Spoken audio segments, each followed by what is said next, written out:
How's it going? It's Dwayne Allen back after a long break, as always. Welcome back. Hope you guys are having a great holiday season. It's almost Christmas time. And Santa brought me an early Christmas present this year. This is my new axe that I just want to do a quick review for. This is a Gibson Custom Shop ES-335 59 reissue. This one is a 2022. Look at the color. It's a beautiful blonde finish, natural blonde. I'm a sucker for blonde guitars, and I've been wanting a Gibson Custom Shop 335 for a long time. Never really owned one for a while, so I wanted to see what it was all about. Any of you guys that may have followed my channel in the past have seen I have a cherry red Gibson 335. That was a standard one. That was a great guitar. I had that for a few years, but I found a really great deal on this guitar. I'm not going to say where, I don't want to get him in trouble, but it was an end of the year, kind of a blowout price that I got for this, and I had to jump on it. So the cherry red is gone, and now I have this one. This was all spawned by, I've been always thinking about getting a 59 reissue, a custom shop, and wondering, is it worth it? It's a lot more money, and is there any difference, and blah, blah, blah. And recently I went to a Guitar Center that had a 58 reissue. Played that for a little while, and then I realized, oh my God, this guitar is amazing, and there is a difference. I brought my 335 with me, and there was a difference. You know, the standard one was fine. It's one of those things, you know, you can be happy with what you have until you start testing other things, and then you get in trouble. So what's different? I'm gonna play for you, obviously, but what made me make the jump was there's a difference, and the difference I really believe is in the sound. There's something about the reissues where it's more resonant, there's more acoustic vibrance to it, the playability is amazing, the weight is less. So like my cherry red one that I had was a little heavy. I don't know, I never even weighed it, but it probably was like close to 8 pounds, you know, probably actually 8.5, almost 9 pounds. It was actually a little bit heavy. I can't remember, but it felt a little heavy. It was decently resonant, but not like this or like other custom shops that I've eventually played. This guitar is like 7.7 pounds, so it's kind of light. It's definitely lighter than my red one. It's very loud acoustically. It just rings, you know. The whole guitar kind of just vibrates. And I don't know, why is that? Well, there's some different things that the custom shop does. Obviously, there's a lot more hand attention and detail given to the guitars than in the production guitars. There's some differences in the materials, you know. Supposedly they use hide glue at the neck joint, which, you know, affects the sound a little bit. The custom shops have a long neck tenon. They have a lighter, thinner lacquer than the standards do.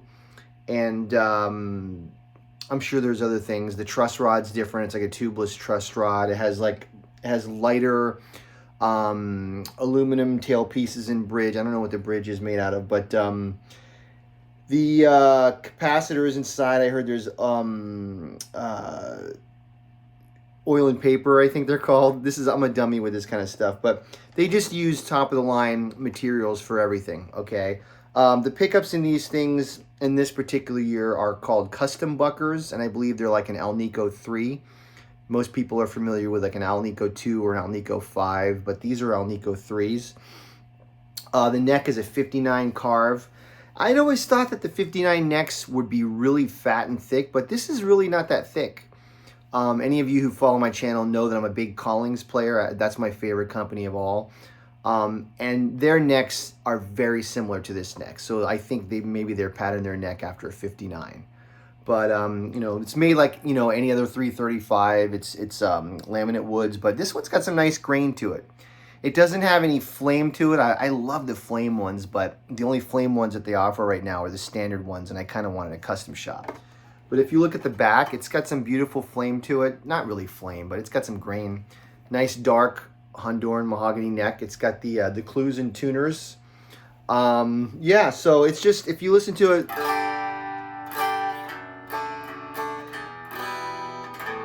you know, nice and acoustic.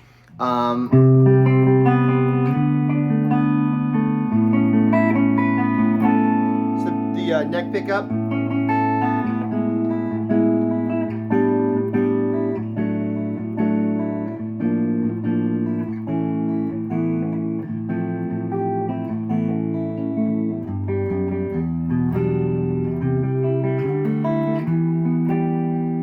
Nice sound to it, nice, and has that kind of typical vintage Gibson kind of drier kind of a sound, right? A little smoky, that dry smoky sound. Sounds like I'm talking about wine.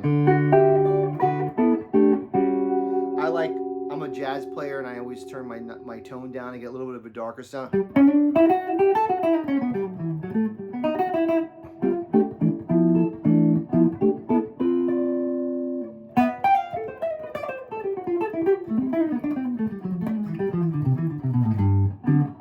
The neck is really, really great.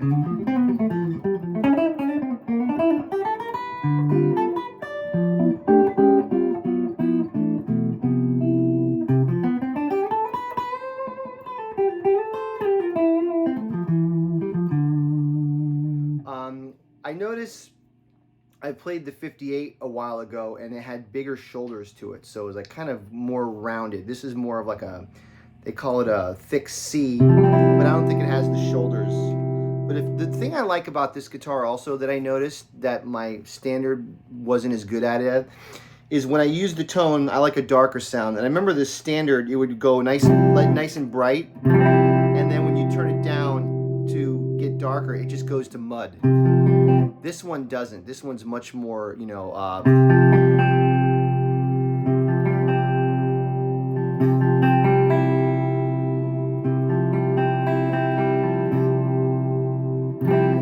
So yeah, the neck pickup, it sounds great.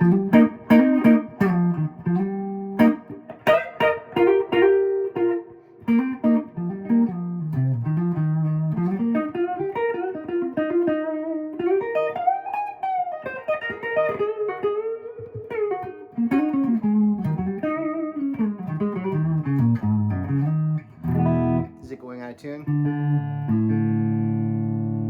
It's a Gibson.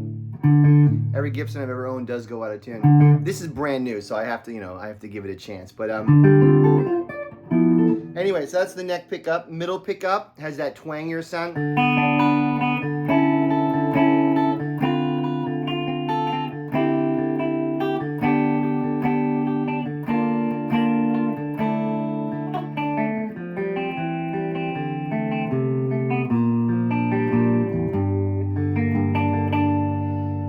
Cool. It's got the typical funk. I always play funk when I do the middle one.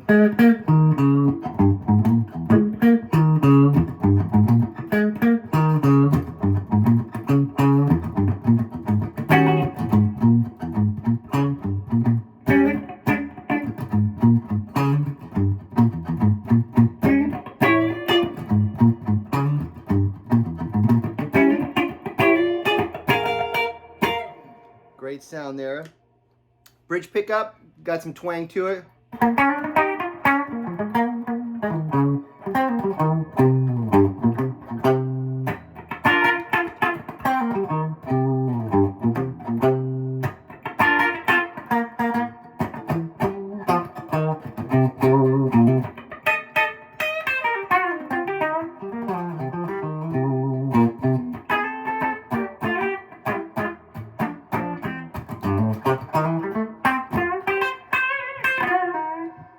Pretty killer sounding bridge pickup. I'm going to turn on a little bit of overdrive. I'm playing through my Fender Deluxe Reverb, and I have my overdrive today is Love Pedal Amp 11. So let me go back to the neck pickup. I'm not going to go dark on that because then it sounds muddy, but just the typical great neck pickup on a 335.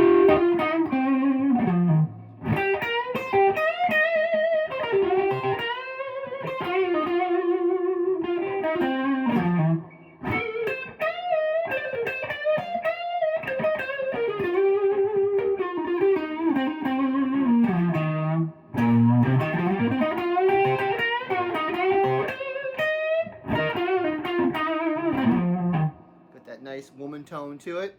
Middle sound.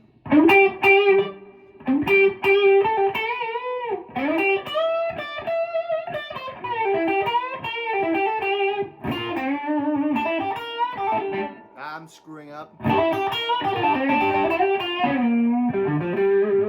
I'm never playing this stuff.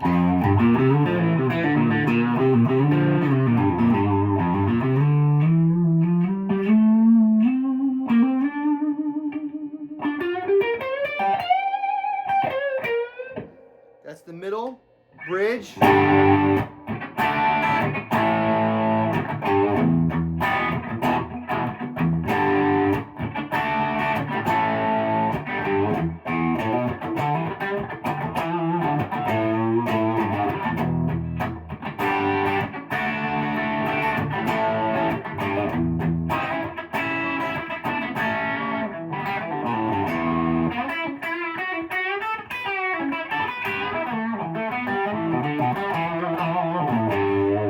Darken it up a little bit.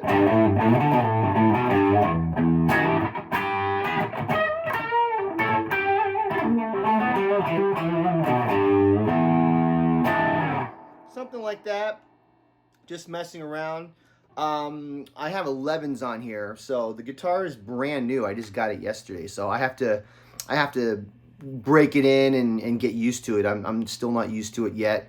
I mean, I'm used to 335s, just not this one. But it's a really great guitar. I took it in this morning to have. I took it to the guitar shop in Laguna Beach, who I go to a lot lately, and they're excellent over there. Those guys took me right in and did little quick adjustments. The guitar had 10s on there, and I wanted to put 11s on there, so they did some minor adjustments. And the guy took a look at the neck and everything and said everything's great. So anyway, yeah, just totally digging this guitar. I always like having a Gibson in the stable. I play a lot of Collings guitars. Those are my main guitars, but you know, they are a little different than the Gibson, you know, a different sound. So I always want to have a Gibson in my stable just so that I have that sound. Anytime I want to go for a real vintage type of sound, like if I'm jamming with a band like playing like old school R&B or blues, or if I'm playing some Grant Green or something, I kind of want that older feel. Interestingly, today I was able to finally play a Collings I-35 LC vintage. That's like a really hot model that everyone's going crazy over in the Collings world. I have a regular I-35 LC that's like my favorite guitar in the world. I love that guitar. The vintage, I finally got to try it, and I was wondering, is there really much of a difference? And to be honest with you, they had a blonde one, so it was like almost twin guitars. Their blonde's a little darker than this one, but it was very similar. I mean, I think the Collings is always going to be made better than the Gibson, in my opinion, just because their attention to quality and detail, like nobody can touch a Collings, you know, it's just immaculate. But I will say, you know, this Gibson custom shop is fantastic. I mean, the workmanship, the playability, I'm trying to see if I feel any gaps or anything like that. Everything feels top quality. You know, it's an excellent guitar, and I'm looking forward to gigging with it. I'm going to take it to a gig tonight. Looking forward to playing with it, getting to know it. Like I said, the I-35 LC vintage really reminds me of this guitar. Like the finish is very similar, although theirs has a little bit of aging. This is the typical Gibson VOS finish. This is not the Murphy Lab. Murphy Labs are a lot more money, and they have aging, and I'm not really interested in aging. Like, it's going to get aged anyway. The Collings has a little bit of aging. The Collings was a little smaller, so it still sounds a little different, but definitely that one gets the closest to a Gibson that they've ever made before. So if you're looking for a Collings version of this, that's the one to get. But anyway, this is a great guitar. I'm really digging it so far. Gibson ES-335 59 reissue. I'll do a couple comparison videos with my some of my other Collings semi-hollow bodies in the upcoming days or weeks. But if I don't see you again, have a happy holiday and Merry Christmas. Thank you.